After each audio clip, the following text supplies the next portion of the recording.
भारत के कुल राज्यों पर 70 लाख करोड़ का कर्ज है। 1 लाख करोड़ का कर्ज नहीं, 2 लाख करोड़ का कर्ज नहीं, 10 लाख करोड़ का कर्ज नहीं, 70 लाख करोड़।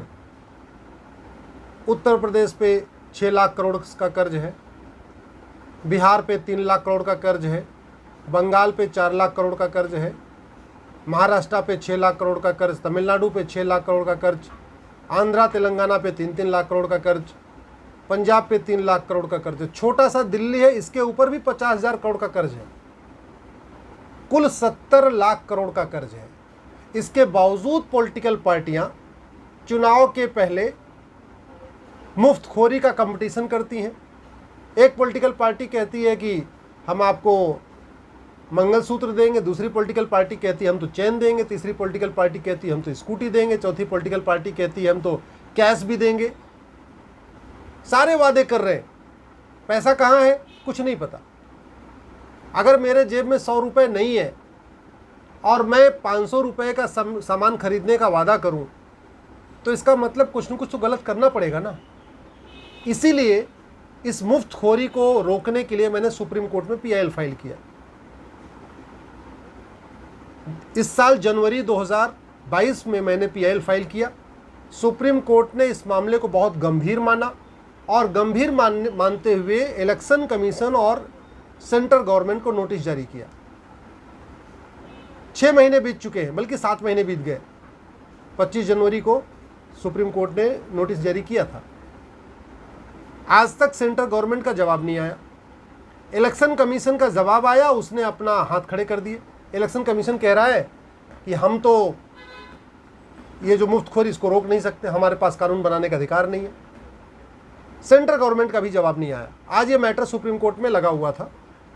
मैंने सुप्रीम कोर्ट से कहा कि इलेक्शन कमीशन झूठ बोल रहा है।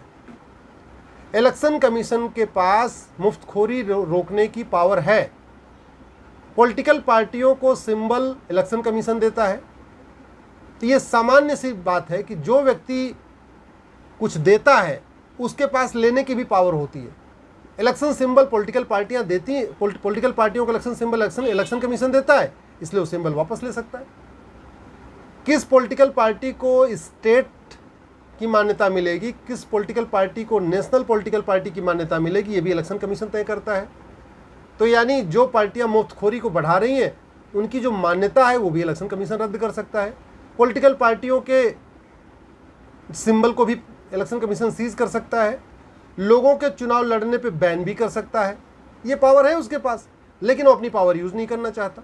दूसरी तरफ सेंट्रल गवर्नमेंट में कई बार ये बात होती है कि मुफ्तखोरी ठीक नहीं है, लेकिन कानून सेंट्रल गवर्नमेंट ने आज तक नहीं बनाया। इसके पहले भी सुप्रीम कोर्ट ने एक बार बालाजी केस में कहा था कि आप मुफ्तखोरी रोकने के लिए कानून बनाइए, कानून नहीं बना।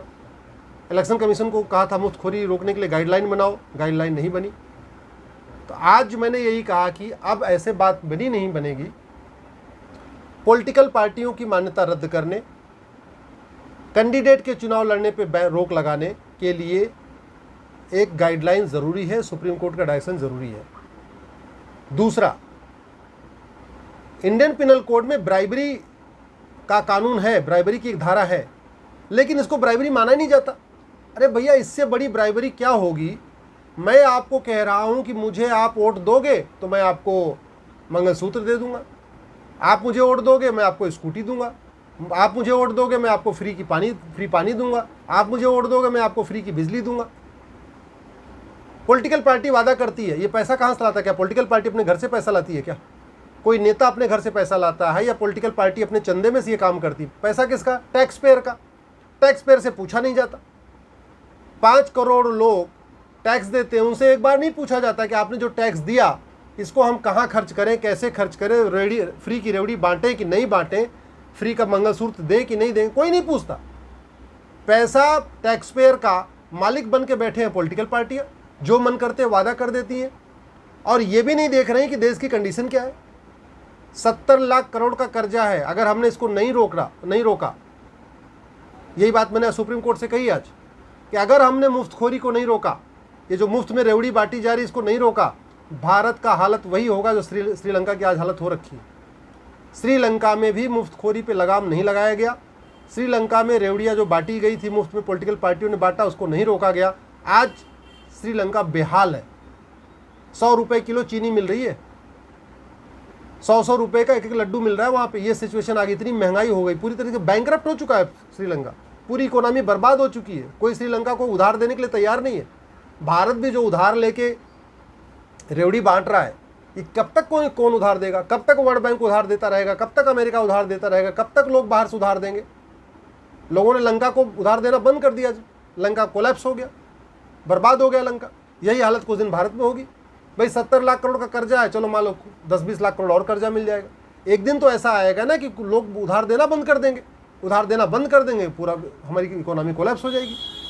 तो वही हालत होगी जो लंका की हुई है। इसलिए आज माननीय सुप्रीम कोर्ट से मैंने यही निवेदन किया, ये बहुत गंभीर मामला है और सुप्रीम कोर्ट ने भी कहा कि बहुत गंभीर मामला है।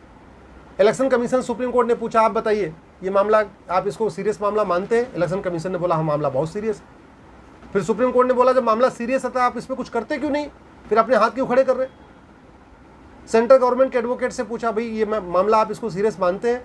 सेंट्रल गवर्नमेंट के एडवोकेट ने भी बोला हाँ मामला बहुत सीरियस है। फिर सुप्रीम कोर्ट ने बोला अगर मामला सीरियस है, 6 महीने हो गए, नोटिस जारी किए, आप जवाब क्यों नहीं दाखिल कर रहे हो? मेरे मैटर के बाद कपिल सिब्बल साहब का मैटर था, कपिल सिब्बल साहब ये कोर्ट में बैठे हुए थे।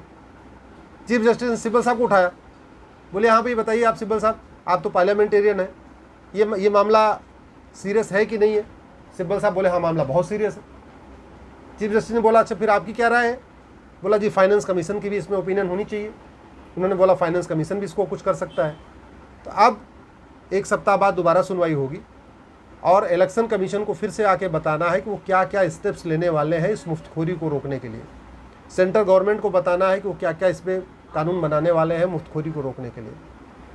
अभी हमने ये भी मांग किया कि इसको लॉ कमीशन की भी ओपिनियन ले लिया जाए। तो election commission, finance commission, law commission, NITI Aayog, कानून मंत्रालय, वित्त मंत्रालय, सबकी ओपिनियन के बाद एक इस पर ढांचा आएगा। नहीं आया तो पंजाब में जो काम आम आदमी पार्टी ने किया, आपको पता है पंजाब के ऊपर 3 लाख करोड़ से ज़्यादा का कर्जा है। टोटल पंजाब की पॉपुलेशन 3 करोड़ के आसपास है और 3 लाख करोड़ का कर्जा है।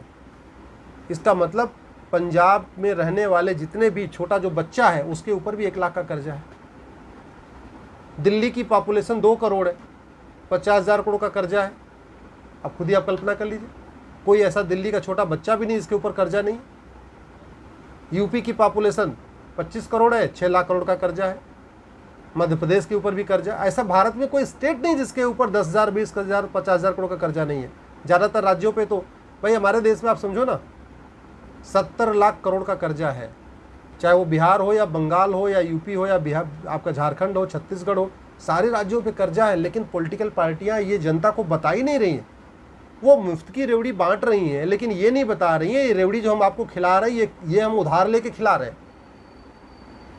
भाई उधार लेके घी पीने से अच्छा, उधार लेके अच्छे कपड़े पहनने से अच्छा है भैया उधार मत लो, जितनी अपनी चादर उतना पैर फैलाओ। पैसा है नहीं, कभी वर्ल्ड बैंक से मांग रहे हैं, कभी इनसे मांग रहे हैं, कभी उनसे मांग रहे हैं, कभी अमेरिका से मांग रहे हैं, कभी जापान से मांग रहे हैं। सड़क बनाने के लिए, मेट्रो बनाने के लिए, ट्रेन बनाने के लिए, प्लेन बनाने के लिए, एयरपोर्ट बनाने के लिए, सब चीज़ के लिए बाहर से पैसा ले रहे हैं और यहाँ पे मुफ्तखोरी को बढ़ा भी रहे। चुनाव जीतना है, चुनाव जीत के क्या करना, भ्रष्टाचार करना। 70 लाख करोड़ का कर्जा है, 70 लाख करोड़ का बजट है। इस बजट का 20% हर साल घूसखोरी, कमीशनखोरी, दलाली में जा रहा है। आपने देखा होगा अभी बंगाल में, बिहार में किस तरीके से, बंगाल के ऊपर भी 4 लाख करोड़ का कर्जा है और मंत्री 20-20 करोड़ अपनी महिला मित्रों को दे रहे हैं। जिस राज्य के ऊपर इतना बड़ा कर्जा हो उस राज्य का एक मंत्री अपनी महिला मित्र को 20 करोड़ रुपए उसके घर में मिला है। अभी भगवान जाने टोटल कितना और पैसा होगा। 20 करोड़ तो कैश मिला है।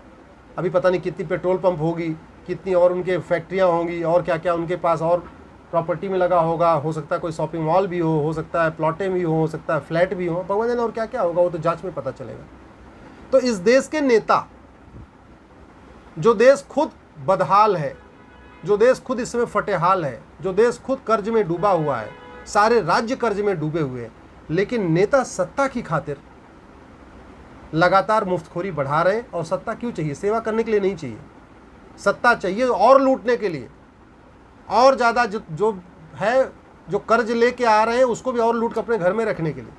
सत्येंद्र जैन का आपने देखा दिल्ली में, ईमानदार, कट्टर ईमानदार, अभी तक जेल में बंद हैं, हवालात में चल रहे हैं, हवाला का धंधा करते थे, कट्टर ईमानदार थे, हवाला का धंधा कर रहे थे। अभी आपने दिल्ली का देखा शराब के ठेके में क्या क्या कहानी हुई है, सीबीआई जांच चल रही है, कुछ दिन बाद पता चलेगा कि जो दलाली हुई इसमें किसने किसने लिया। तो जो कट्टर ईमानदार बता रहे वो भी लूट रहे, जो सेकुलर बता रहे वो भी लूट रहे, जो अपने आप को समाजवादी कह रहे वो भी लूट रहे। सत्ता मिल जाए बस, उसके बाद देश जाए बर्बाद में। इसलिए मेरा ये मानना है, इस मुफ्तखोरी को बढ़ाने के लिए हम और आप जो कर सकते हैं, जैसे मैं सुप्रीम कोर्ट जा सकता था, मैं सुप्रीम कोर्ट आ गया, आप कम से कम इतना तो करिए, इस वीडियो को अधिक से अधिक शेयर करिए, ज़्यादा से ज़्यादा लोगों को टैग करके ट्वीट करिए, अपने सांसद और विधायक से पूछिए कि आपके